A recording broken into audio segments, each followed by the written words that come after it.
బాగా చదువుతున్నా గుర్తుకు రావటం లేదా? పరీక్షల సమయంలో టెన్షన్గా అనిపిస్తోందా? చదువుపై ఏకాగ్రత, జ్ఞాపక శక్తి, జ్ఞానం పెరగాలని కోరుకుంటున్నారా?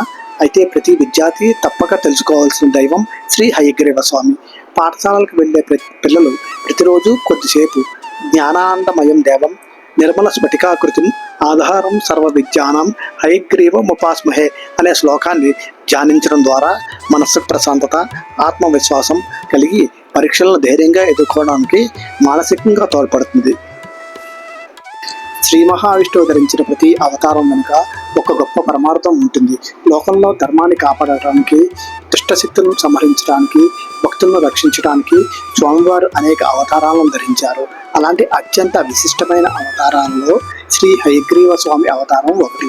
గుర్రపు ముఖంతో దర్శనమిచ్చే ఈ దివ్య స్వరూపం వెనుక ఉన్న రహస్యం ఏమిటి? హయగ్రీవ స్వామి అవతారం ఎందుకు జరిగింది? వేదాలను ఎవరు అపహరించారు? మధుకైటవులు ఎవరు? హయగ్రీవ స్వామికి విద్యా జ్ఞానంతో ఉన్న సంబంధం ఏమిటి? ఈ విషయాలన్నింటినీ ఈరోజు మన వీడియోలో పురాణ కథ ఆధారంగా తెలుసుకుందాం.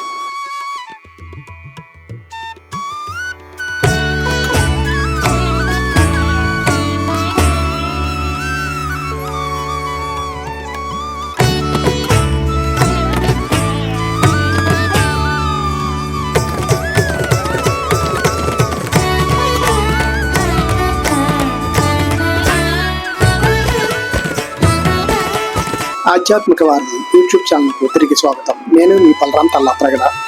సంస్కృతంలో హయ అంటే గుర్రం, గ్రీవ అంటే మెడ లేదా కంఠం. అందువల్ల గుర్రపు ముఖంతో ఉన్న శ్రీ మహావిష్ణువు స్వరూపాన్ని హయగ్రీవ స్వామి అని పిలుస్తారు. హయగ్రీవ స్వామి ప్రధానంగా విద్యా, జ్ఞానం, బుద్ధి, ఆధ్యాత్మిక విజ్ఞానానికి ప్రతీకగా భక్తులచే ఆరాధించబడతారు. పురాణ కథనం ప్రకారం మధు మరియు కేటబుల్ అనే ఇద్దరు అత్యంత శక్తివంతమైన రాక్షసులు ఆవిర్భవించారు. వారు అపారమైన బలాన్ని సంపాదించి తమ శక్తిపై గర్వపడటం ప్రారంభించారు. వారి అహంకారం క్రమంగా పెరిగిపోయింది. దేవతల్లో ఋషులను ఇబ్బంది పెట్టడం ప్రారంభించారు. చివరి వరకు బ్రహ్మదేవుని వద్ద ఉన్న వేదాలను కూడా అపహరించారు. వేదాలు తమ వద్ద లేకపోవడంతో బ్రహ్మదేవుడు తీవ్రంగా ఆందోళన చెందారు. ఎందుకంటే వేదజ్ఞానం లేకుండా సృష్టి క్రమం సక్రమంగా కొనసాగడం కష్టమయ్యే పరిస్థితి ఏర్పడింది. అప్పుడు బ్రహ్మదేవుడు పరమాత్మ అయిన శ్రీ మహావిష్ణువును ప్రార్థించారు. శ్రీ మహావిష్ణువు హయగ్రీవ స్వరూపాన్ని ధరించారు. గుర్రపు ముఖంతో, దివ్యమైన శరీరంతో, అపారమైన తేజస్సుతో హయగ్రీవ స్వామి దర్శనమిచ్చారు. హయగ్రీవ స్వామి తన దివ్య ఆయుధాలతో మధుకైటపులను ఎదుర్కొన్నారు.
ఇక్కడ స్వామివారిని ప్రతిష్ఠించి 4 సంవత్సరాలు అవుతుంది.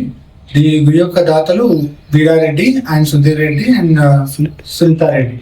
ఈ దాతలు స్వామివారి కళలో కనిపించి స్వామివారికి ఇక్కడ విగ్రహ ప్రతిష్ఠ చేయమని చెప్పారు.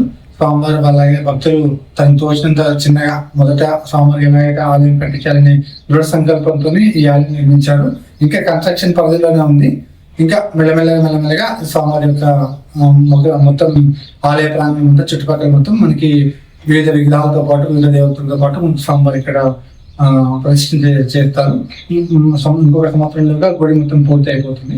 స్వామివారికి బాగా నిష్ఠాగరిష్ఠులు. విశేషం ఏంటంటే ఇక్కడ స్వామివారు లక్ష్మీ హయగ్రీవ స్వామి లక్ష్మీ దేవతతో సహా కలిపి ఇక్కడ మనకు విగ్రహం ప్రతిష్ఠించారు. ఈ విగ్రహం మనకి పాలరాతితో మంచి రాతితో కట్టబడిచ్చారు. స్వామివారికి విశేషం మనం ఎక్కడ ఏ విగ్రహం చూసినా మనకి ఒక విపరీతమైన ఒక వైబ్ వస్తుంది. ఇక్కడ స్వామివారిని చూస్తే మనకి మన కళ్ళ ముందే ఉన్నట్టు కనిపిస్తుంది. చాలా ప్రశాంతంగా ఉంది. ఇది ముందు ఈ క్షేత్రం మరింత అభివృద్ధి చెందుతుందని స్వామివారి యొక్క కృపా కటాక్షంతో బాగా అభివృద్ధి చెందుతుంది. ఇక్కడికి ఇంకా భక్తుల తాకటి అంతగా లేదు, ముందు రావచ్చు. విశేషంగా హయగ్రీవ స్వామి దేవాలయాలు చాలా తక్కువగా కనిపిస్తాయి. అందులో ఇది ఒకటి. ఎక్కడెక్కడ మనం వెతికి దొరుకుతాయి స్వామివారి ఆలయ విగ్రహాలు. ఇక్కడ స్వామివారి విశేషంగా లక్ష్మీ హయగ్రీవ స్వామివారితో ప్రదర్శించారు. మనకి సరస్వతి తర్వాత విద్యాదాత గురువు అంటే మనకి హయగ్రీవ స్వామి. స్వామివారు లక్ష్మీ సరస్వతి దేవి మాత తర్వాత ఇక్కడ మనకి హయగ్రీవ స్వామి పిల్లలకి ఎవరైతే విద్యలో ఆటంకాలు ఎవరుకున్నా, ఆరోగ్యపరంగా ఆటంకాలు ఉన్నా స్వామివారి దగ్గరికి వచ్చి విశేషమైన పూజ చేయించుకుంటే మనకి సకల ఆరోగ్యాలు, ముఖ్యంగా విద్యార్థులకు ఉద్యోగులకి స్వామివారి యొక్క కృపా కటాక్ష ఫలితంగా శుభంగా లభిస్తాయి. ఇక్కడ స్వామివారి దగ్గర మనం అక్షరాభ్యాసం చేయించుకున్నా కూడా మనకి విశేషంగా ఆ విద్యలో రాణించగలుగుతాం, ఉద్యోగంలో కూడా రాణించగలుగుతాం. మన విశేషంగా ఏంటంటే లక్ష్మీ అమ్మవారు కూడా విశేషంగా ఉంది కాబట్టి మనకి లక్ష్మీ కటాక్షం కూడా స్వామివారి యొక్క కృపా కటాక్షకి మనకి అభివృద్ధి చెందుతుంది. హయగ్రీవ స్వామి మరియు మధుకైటబుల మధ్య భీకరమైన యుద్ధం జరిగింది. ఆ ఇద్దరు రాక్షసులు ఎంతో బలవంతులు. అయితే ధర్మాన్ని రక్షించడానికి అవతరించిన శ్రీ మహావిష్ణువు ముందు వారి శక్తి నిలబడలేదు. హయగ్రీవ స్వామి వారితో ఘోరంగా యుద్ధం చేసి చివరకు వారిని సంహరించారు. రాక్షసుల చేతుల్లో ఉన్న వేదాలను తిరిగి స్వాధీనం చేసుకున్నారు. ఆ వేదాలను బ్రహ్మదేవునికి తిరిగి అందించారు. దీంతో సృష్టి కార్యం మళ్ళీ సక్రమంగా కొనసాగింది.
శ్రీ మహావిష్ణువు ధరించిన అద్భుతమైన హయగ్రీవ అవతారం వెనుక ఉన్న ప్రధాన సందేశం జ్ఞాన పరిరక్షణ మరియు ధర్మ పరిరక్షణ.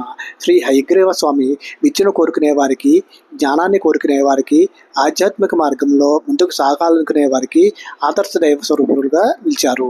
మన అందరి జీవితాల్లో అజ్ఞానం అనే చీకటను, జ్ఞానం అనే వెలుగును, బుద్ధి, వివేకం, ఏకాగ్రత మరియు మంచి ఆలోచనలు మనకి కలిగేలా చేసే ప్రధాన దైవం శ్రీ హయగ్రీవ స్వామి. అలాంటి శ్రీ హయగ్రీవ స్వామి అనుగ్రహం మనందరిపై ఉండాలని కోరుకుంటూ ఓం శ్రీ హయగ్రీవాయ నమః.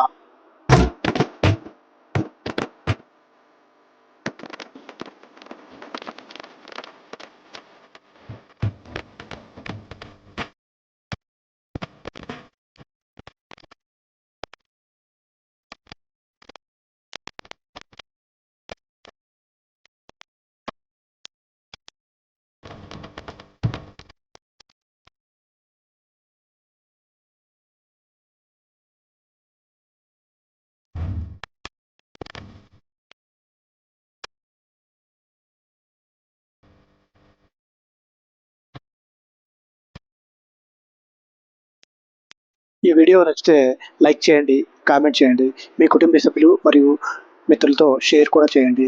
ఇలాంటి మరిన్ని దేవాలయ చరిత్రలు, స్థల పురాణాలు, ఆధ్యాత్మిక విశేషాల కోసం మా ఛానల్ సబ్స్క్రైబ్ చేయండి. మీరు చేసే ఈ ఒక్క షేర్ మరొక భక్తుడికి ఈ పవిత్ర క్షేత్రం గురించి తెలుసుకునే అవకాశం లభించవచ్చు.